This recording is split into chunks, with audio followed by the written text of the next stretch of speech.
Continuing Chapter 11, Influencing the World from Home, and You Can Change the World, the Christopher Approach by James Keller.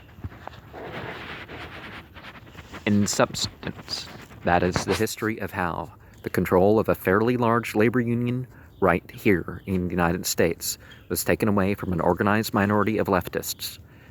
The newspapers gave the electrifying results, but they didn't tell the whole story behind the headlines of how one ordinary labor union member, because of the influence of his wife at home, helped bring back to his union administration the God-given concepts on which America was founded and which make all our freedoms possible today.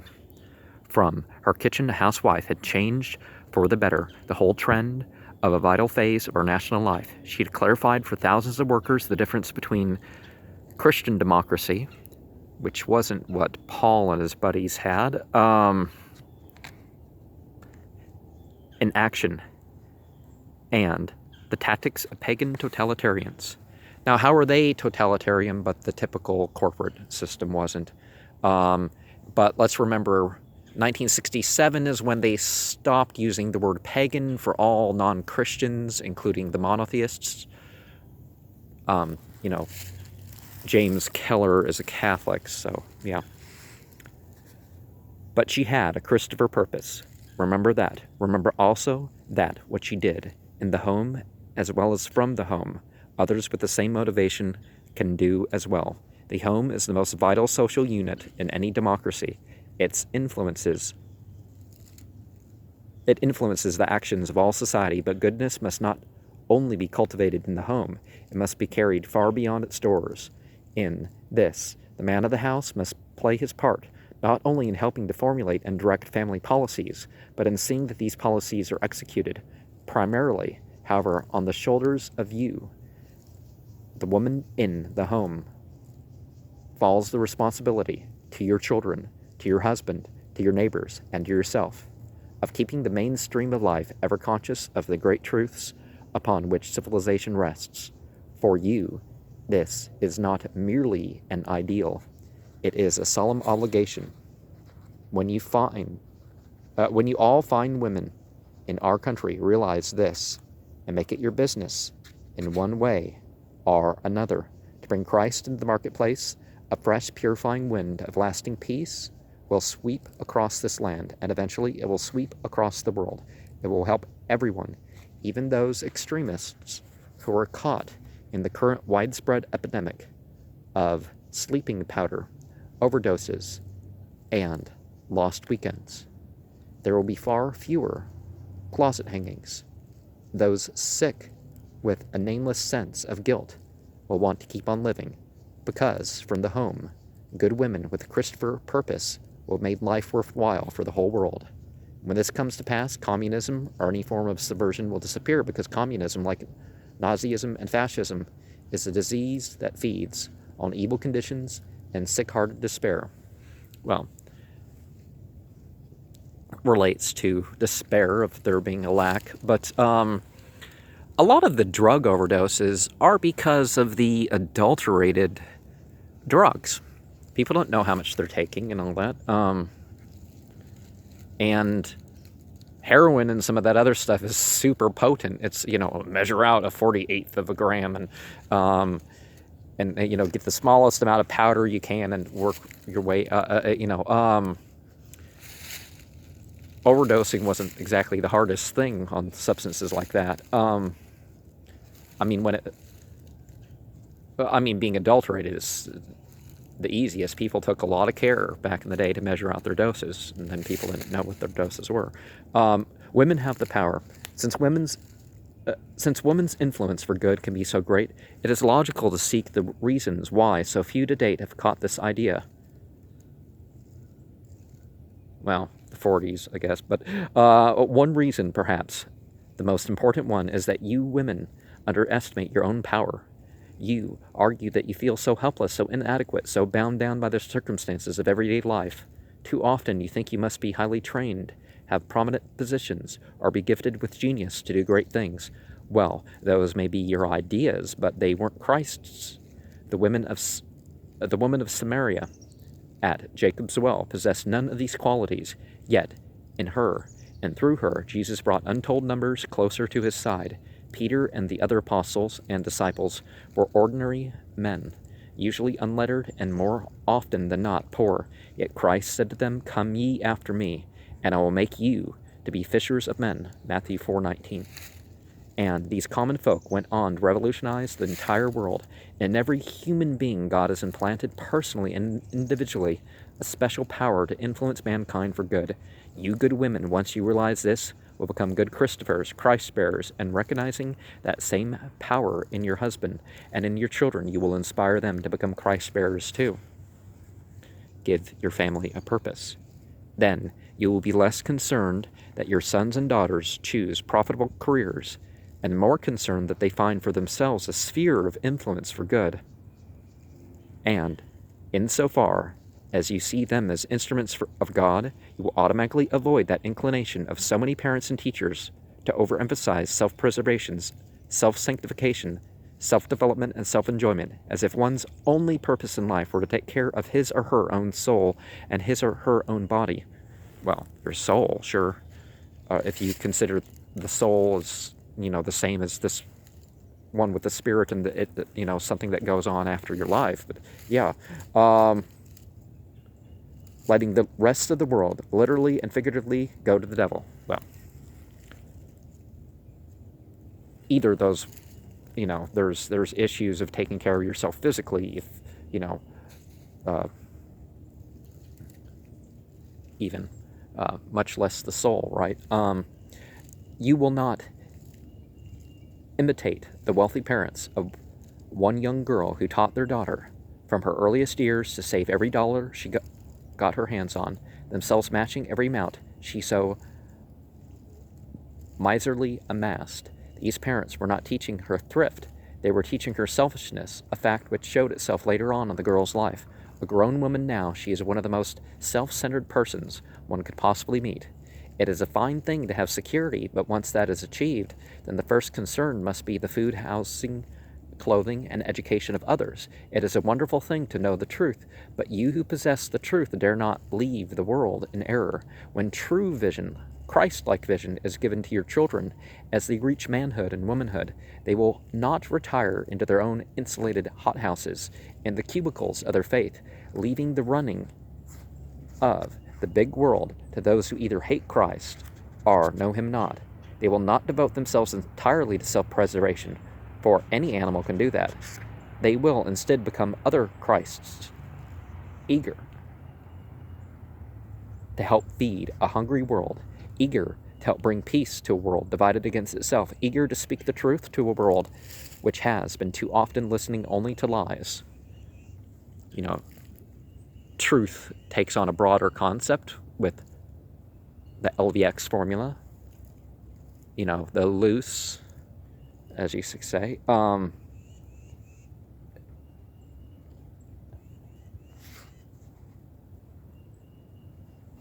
iffer instead of offer, right? Bringing, eliminating.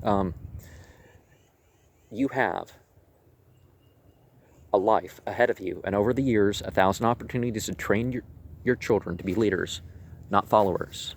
So, goats.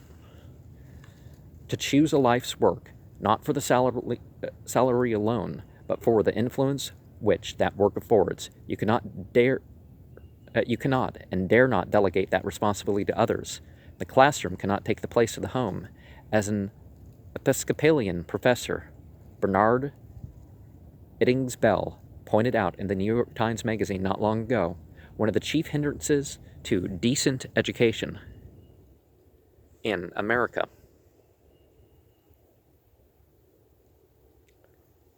today is the overloading of our schools by placing on their shoulders responsibilities which, in other times and countries, have, as a matter of course, been assumed by the home.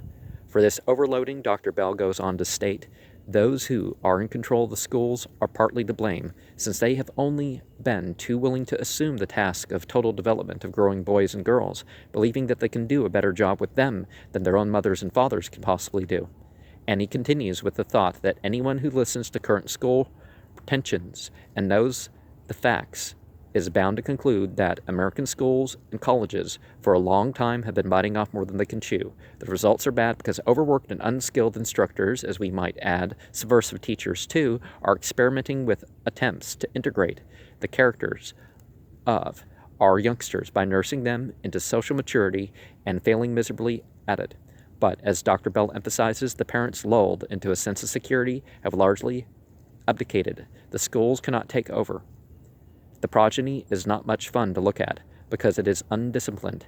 It becomes irritable, unruly, unhappy, frequently a general nuisance, sometimes definitely antisocial, and occasionally criminal. Finally, Dr. Bell concludes, unless we know how human beings must live if they are to acquire a sense of significance and self-respect, unless we discover and live by man's true relationship to the totality of things, to God, to the ultimate whose purpose sustains the universe, unless we have learned these things which can be taught nowhere so easily or so completely as by parents to their own offspring, our civilization will continue to disintegrate, even as now it plainly has begun to do.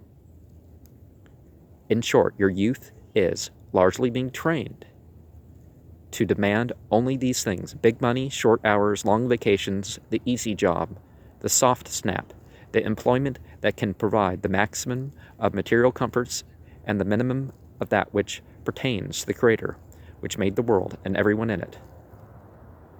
Well, you can be grateful, and if you acquire great means and pay your tithe or your zakat or whatever other form of charity that you believe in,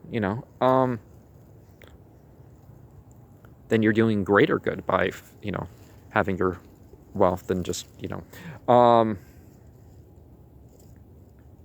subversive, the communist, like the Nazi and the fascist before him, National Socialist is a better word for the first one, but, there's parentheses. So the first one within the parentheses, so the second one, has different ideas. However, he'll let you run that shiny new white-walled convertible while he runs the city council. He'll let you take that trip to Florida or Bermuda or Timbuktu while he works unceasingly to reach the greatest number of people with his poisonous doctrines. Why? The answer is simple. All the shiny new convertibles, all the luxurious vacations, all the wealth and comforts in the world count not one iota in swaying the destinies of mankind. Jobs with a purpose, the subversive knows, pay little, demand long hours, and offer few natural attractions. Well, if you make it sound like the right way is always the most difficult and the most meaningful, it doesn't quite break up like that. Sometimes it's, but in the home and from the home, your children, your husbands, and your neighbors too must be influenced to take these self-same jobs, to take them as other Christs are. The day may come when there will be no jobs for decent, God-fearing people at all. Hit for the big market. It's a big job, make no mistake about it. It's a challenge to all the best that is in you. But you can meet it. You must meet it. You will meet it. Unlike the woman in Washington, D.C. who listened to a Christopher talk and, while deeply impressed, still couldn't realize that she, personally, was capable of tremendous deeds. You will not ask as she did. But couldn't you tell us some little thing to do? Good as she was, this woman was still thinking as to do many otherwise fine people in terms of little things, little projects, little spheres of influence, while the godless think in terms of the world. The answer given her, however, opened her eyes to the breathtaking possibilities for good around her. Here you are, living in the most important capital on the face of the earth, she was told, with 1,001 opportunities for doing something big, something worthwhile. Don't you see that? Don't you see that subversives who are out to wreck our country are getting into every branch of our government? If a woman with your fine ideas were to spend a whole year giving just one decent, God-fearing person into some government job, you'd be doing a wonderful service to God and to your country. And remember this, even though you may think that you're just a little person, still you're important, you count. How well another woman, Miss Charlotte MacDonald Harris, realize the truth of this is evident from one very effective thing that she did. Now, let me remind that biblically, you don't rename the women in accordance with their husbands, nor do you rename slaves in accordance with their slave masters. I'm not saying that's... It sounds like that's probably how her name's that way, but some time long ago, she had read and been disturbed by an article in the Ladies' Home Journal. This article, one in a series entitled Letters to Joanne, deal with a so-called modern outlook on sex freedom in a changing world, with the implication that morals change with each generation. Others who read it may have shaken their heads, muttered to themselves, and then done nothing about it, but not Mrs. Harris. Her reply, a letter to Joanne from a Catholic, appeared in the subsequent issue of the journal. Despite the fact that she had never written for the general public before, she might have easily said, "Oh, but I can't. I'm no professional writer. Send it to the Ladies' Home Journal. Don't be silly. They won't even read it, much less accept it." She might have said all these things, but she didn't. By her very silence, she would have helped foster the continued publication of false concepts. And the significant thing about her whole affair is that the editors did read her article